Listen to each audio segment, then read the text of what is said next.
Anti-Semitic decision of the International Court in The Hague is a modern Dreyfus trial.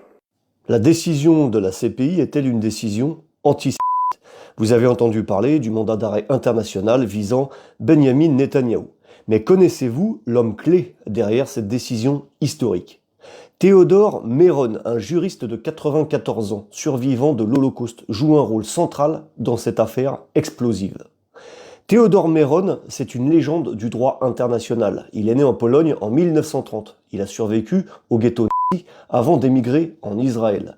Diplômé de Harvard, il est devenu conseiller juridique du gouvernement israélien après la guerre des 6 jours en 1967.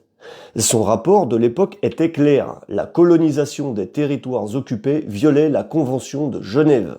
Mais son avis a été ignoré, ouvrant la voie à des décennies de colonisation et de tensions.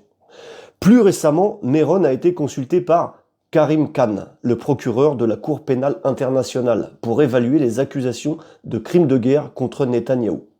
Selon Meron, il existe des preuves suffisantes pour justifier un procès. Il s'agit de famine organisée et de violences contre des civils à Gaza, des actes qui, selon la CPI, pourraient constituer des crimes contre l'humanité.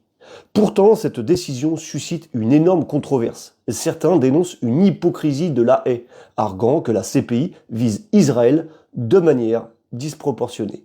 Mais prétendre que Théodore Meron, un survivant de l'Holocauste et fervent défenseur du droit, agit par antisémitisme est absurde. En 1967, Meron avait averti Israël des dangers d'ignorer le droit international. Aujourd'hui, il réitère son avertissement. Alors ce mandat d'arrêt est-il un acte de justice ou un outil politique?